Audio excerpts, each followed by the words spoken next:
Is this video clickbait?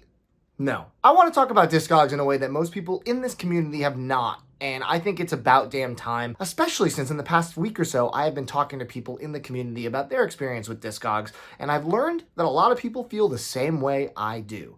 Discogs is almost a necessary evil. That's almost a terrible way to put it, but it is one of the most important and useful tools in the vinyl collector tool belt. However, it is very flawed. Let's talk about it. If you haven't subscribed to my channel yet, now would be a great time to do so. Hit the little red button if you'd like, and make sure you hit the bell, turn on all notifications. Otherwise, YouTube probably won't show you my stuff because that's how they operate. A quote from my friend Van, who, when asked about Discogs, said, "When I'm on Discogs, I feel like I've jumped in a time machine back to the dawn of the internet." Now, that's a little harsh, but also a little true.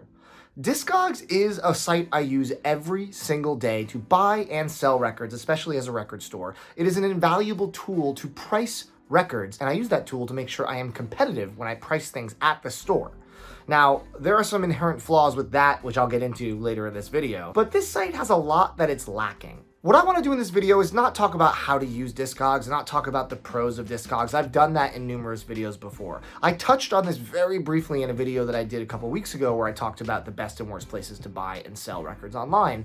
But I really want to do a deep dive into Discogs because it does hold the lion's share of users when it comes to the vinyl community. Just about everybody that's serious or even moderately serious about collecting uses Discogs in one way or another. But none of us are sitting here and talking about how we deserve better. I've been using Discogs since 2013. Just about every day, and the site looks and feels just like it did back in 2013. That's a whole decade, and that is a big problem. Truthfully, I mean, I've been buying and selling way more on Whatnot lately, and if you haven't seen me talk about it in videos, it's basically Twitch meets eBay. I get to have a show where I get to talk to the community, continue building on what I do on this channel, which is live streams and videos talking about records. I get to show off and talk about what I'm selling. People can bid. It's exciting, it's fun, it's active. You can actually see the record that you're buying, which is my first gripe with Discogs. I'll get to that in one second.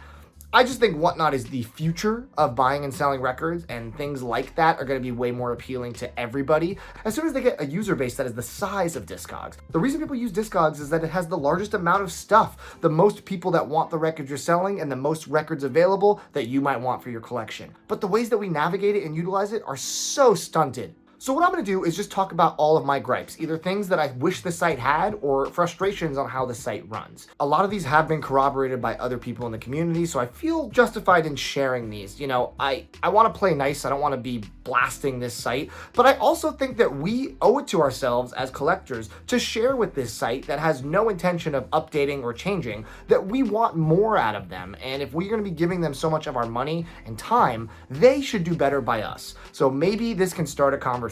First off, what frustrates me as a store owner is I can't save presets when I'm searching through records. They recently changed the master record release where you have to actually click through and hit see more every time you scroll down the list. If there's like Dark Side of the Moon, for example, where there's hundreds of different kinds of pressings, you have to keep hitting see more, and that's really annoying. But beyond that, every time I go to price a record, I do the same thing. I go to the marketplace, I hit United States to get all the stuff that's in the US, I hit the condition of the record, which is usually near mint or VG+, and I sort by lowest. I have to do this every single time that I price a record. Why can I not save that as a preset? So every time I go to look up a record, those filters are already set for me. Do you know how much time I would save? I would be able to price 5 times as many records a week if I didn't have to keep clicking that every time on a site that loads like molasses. But maybe that doesn't apply to everybody. So let's get to some more stuff that applies to you guys. Why can't I add all vinyl or all CD or whatever format I want to my want list? If I just want this record on vinyl and I don't care about what pressing it is, I have to literally open every single pressing and add to want list. Why can't I bulk add one format? I don't want to add all the CDs or cassettes or digital files. I just want the records. I don't care which variant. I can't do that easily. Or how about a bulk update to inventory? There's a way to do it, but it's an extremely clunky, complex way where you have to download your inventory into an Excel CSV file, and then you have to make edits and re-upload it. What year is this? Why can't I just say I want everything in my inventory to be lowered $5 for a sale? Why can't I make these big changes in a very easy way on a site where their main aspect is buying and selling? And what I said before, there's no pictures still. How is this a site in 2023 where there's no picture of what you're buying? You have to harass a seller who may or may not cooperate with sending you pictures of the item you're purchasing. The fact that there's not an option to upload a photo as soon as you put something up is mind-boggling to me. And that's another reason I love things like Whatnot, because I can see what I'm buying, and I know a lot of people feel the same way. The want list is great in the sense that I go on there, I refresh it 100 times a day. I often find things that I really want because I'm right there as soon as it goes live and I'm able to get it, and it's a super lucky grab. But why is there not an easier way to do this that doesn't require me to be glued to my phone or computer all day? Why is there no alert system where when something comes up for the price I want, in the condition I want, they send me an email or a text and say, hey, something just came up you're looking for? There's no alerts at all. They just send you a massive email that's just everything on your want list that's been added over the past day or whatever it is. It's ridiculous. The comment sections are really important to me. I love to go there and read what people say about pressings. I like to know if there's a trend of everyone saying, oh, this is a great pressing, oh, this is a terrible pressing. It helps inform me as a collector as to what to buy. The problem is you also get people that are playing records on really junky equipment and they're leaving comments saying, oh, this skips, oh, it sounds terrible. And you have no way to decipher if that comment's coming from somebody that is playing it on a Crosley or playing it on a Clearaudio concept. It's kind of madness to be able to look at this as the only way to get crowdsourced information, but it doesn't have these qualifiers that help you learn about who's giving that information. There's also a huge issue that I don't even know how I can talk about this in this video because it's a massive problem that I've noticed myself, and I've heard other store owners talk about it. I've heard other collectors talk about it. The manipulated sales data. So this is a whole bag of worms that literally would blow up the entire community because everybody bases their prices basically off Discogs. And eBay, is a good source as well. Actually, a better source if you take what I'm about to say into account. There are a lot of issues with how they do their price history, where it shows the min, median, max of everything that it's sold for, and then it also has a history of showing all the recent sales. That's manipulated, and for reasons I don't know. I've purchased and sold things for higher and lower than what they show on the site. Now, I've known for a long time that it's not a real-time update. I think it takes, I heard, 6 months for them to really update that data. But that being said, there are things from years ago that still show highest 150, and I personally had sold it for 200 once. Why is that not on there? Now, this works in both the high and the low, and it completely skews any aspect of trying to price off of history.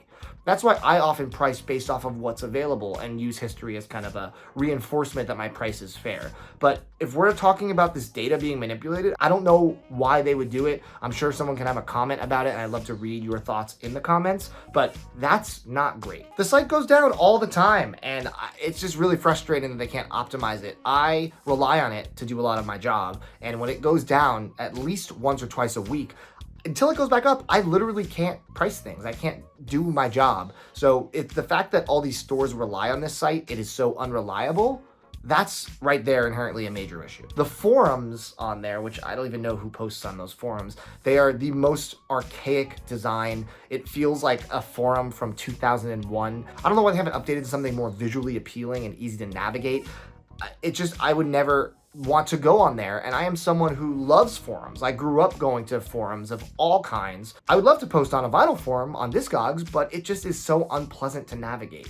The entire site feels unpleasant to navigate. It feels slow, it feels clunky. Like Van said in that quote I said, it feels like you jump back in time, and I don't know why they haven't updated the site in every way visually and optimized the way it runs to make it flow like most other websites I use on a day-to-day basis. It almost makes me feel like they've completely given up and they're just priming themselves to be purchased by a larger company. That's how it genuinely feels to me. And then, of course, the biggest issue, which I've talked about in videos, I've talked about on Instagram, it is riddled with scammers. Lately, the scam that I've noticed is that all these accounts that are previously established, whether they're small stores or dealers that have 100% positive feedback over 1 to 600 sales, they're getting hacked. And these hackers are taking that and adding a bunch of really desirable records, usually for a pretty good price, sometimes for what they go for, but they're adding a bunch of these records that are so obvious, like Frank Ocean Blonde and all of these releases that are very clearly ones that sell for a lot of money, and they're listing them on the thing, and because